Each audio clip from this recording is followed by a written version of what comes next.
The Gospel of Judas is one of the most shocking biblical texts that you won't find in any Bible. This is primarily because it paints Judas, the man who sold Jesus for some silver, in a much different light than the Bible. In the normal Bible, Judas Iscariot delivers Jesus to the authorities to be crucified in exchange for cash. Judas did this out of the selfish desire for money, so in most Christian circles, he's considered to be a villain and a traitor. But in the Gospel of Judas, he's portrayed as a good guy. The Gospel claims Judas sold Jesus to the authorities only because Jesus told him to do it. The Gospel goes on to say that the other disciples had no idea Jesus gave the order, which is why in the other Gospels Judas is seen in such a poor light. Dr. April DeConnick was one of the biggest challengers of the interpretation of this book. April made the claim that the text wasn't a gospel at all, but instead was written as a parody by the Gnostic sect known as the Scythians. The papyrus on which it was written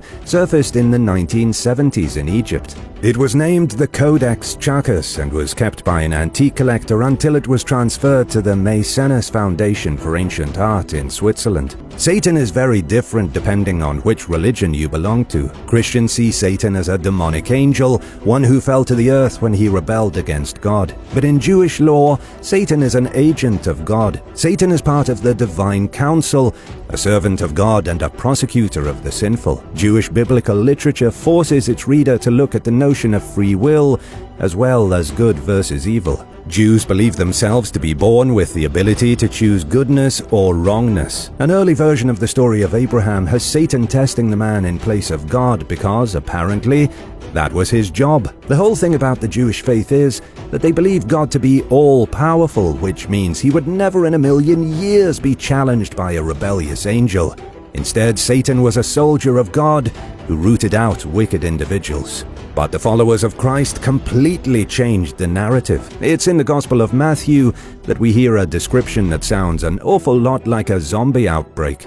Matthew 27:51-54 claims that at the moment of Jesus' death, the temple was torn in two, the earth quaked, and tombs were broken open. The bodies of those who died were then brought back to life. They came out of their tombs alongside the resurrected Christ, who they followed into the holy city, and then appeared to those within. Everybody knows Jesus rose from his tomb, but most people don't realize that Matthew said many others did as well. Matthew never names any of the zombies, and he doesn't explain how many there are. He doesn't even describe what they do. He only says they come back to life. There also happens to be no other mention of them by ancient historians. The mystery of Mary Magdalene starts with the New Testament. We know her hometown was Magdala on the shore of the Sea of Galilee.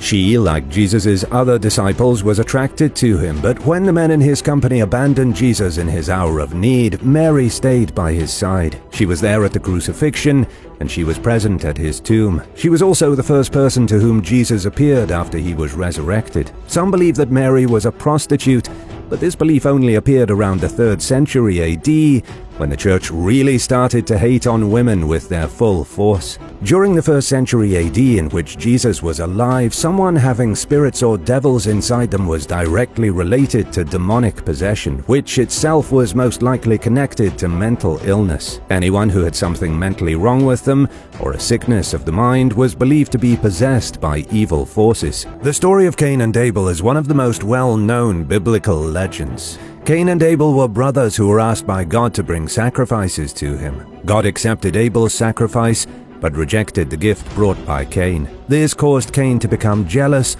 and it filled him with a murderous rage, so he took his brother out to the field and killed him. Cain was sent away into exile and was branded as evil. Cain was the firstborn son of Adam and Eve after their expulsion from the Garden of Eden. Cain, as the second man on earth, learned the way of agriculture. His younger brother Abel took on the role of a simple shepherd. Biblical scholars believe the story from the Old Testament is a metaphor for the evolution of the human species. In this theory, Cain represents the human species, while his younger brother, the one who is so favored by God, represents the Neanderthals. Adam, the father of both Homo sapiens and Neanderthals, is the common ancestor from which both these human species originated. And just like in real life, Cain, who represented modern humans, murders Abel, the entire species of Neanderthal. One of the characters that's always intrigued biblical scholars is Zadok, whose name in Hebrew means justified. According to the Holy Book, Zadok was a descendant of Eleazar, who was one of the sons of Aaron. He became high priest of Israel during the reign of King David, the same man who slayed the giant Goliath. He then continued to be high priest during the reign of David's son, the biblical wizard King Solomon. Zadok helped King David when his son Absalom revolted against him. He was also one of the instrumental figures in securing the throne for Solomon. Then, after Solomon built the first temple in Jerusalem, the legendary temple that no longer stands, he served as the high priest there. Adoptionism is a bizarre branch of Christianity in which its followers believe Jesus Christ was born a human baby. They reject the idea that Mary, Jesus' mom, was a virgin. Instead, those who trust the ideals of adoptionism believe God adopted Jesus later in life. Jesus only earned his title of Christ through a lifetime of devotion to God. He wasn't the true Son of God in any way.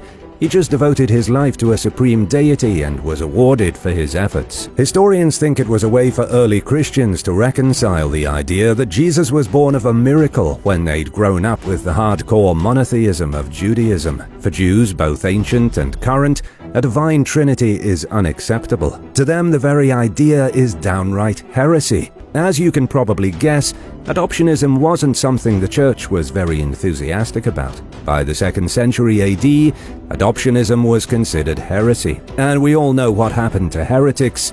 They died strapped to a pole that, for some, was set on fire. The two first legendary kings of Israel were David and Solomon. David defeated the Philistine giant and was crowned king. Then his son Solomon was given otherworldly knowledge, incredible magic powers, and unbelievable wealth. In the Bible, Jerusalem is a wonderful place that was ruled by a mighty empire roughly 3,000 years ago. But the physical evidence says otherwise. Even monuments previously attributed to King Solomon have turned out to be connected to other kings from different times. It's a tough pill to swallow, but archaeology says the Old Testament exaggerated the facts. According to researchers, there was no mass exodus from Egypt, and the Israelites didn't wander the desert for 40 years eating nothing but magic dust from God. Archaeologists found a fragment of a monument from 835 BC in Tel Dan, which is located in northern Israel. The monument commemorates the brutal defeat of Israel and Judah by the king of Damascus,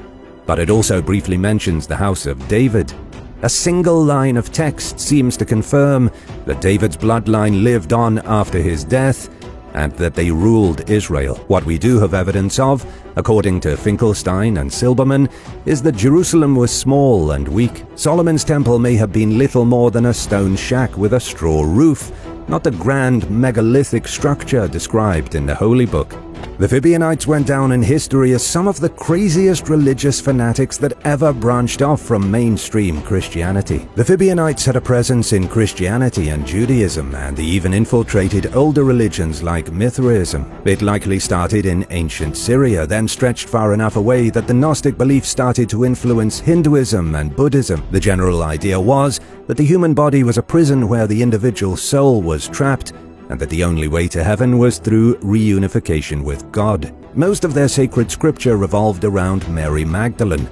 They referenced a lot of sacred texts, including the Apocalypse of Adam, the Gospel of Eve, the Gospel of Perfection, and the birth of Mary. But the most important of these texts was a series called The Questions of Mary. They also denounced the Jewish God of the Old Testament as an impostor. Inside their sacred scripture were some vivid and descriptive accounts of Jesus and Mary Magdalene engaging in physical relations. You could think of the Gibeonites as the Christians. They were all about earthly pleasures and consuming human juices of all kinds in their rituals. They were also kind of like an evil organization bent on the complete and total destruction of humanity. They believed that every time a new person was born, they were stuck inside an evil body and forced to endure the pain of physical existence. To save more souls, the idea was to refrain from procreating. The Bible is full of stories about murder, depravity, betrayal, and violence. It was a depraved world back in the days of the Old Testament, 3,000 years ago, and cannibalism was just one of those things that existed. Even Jesus, as we hear in the New Testament,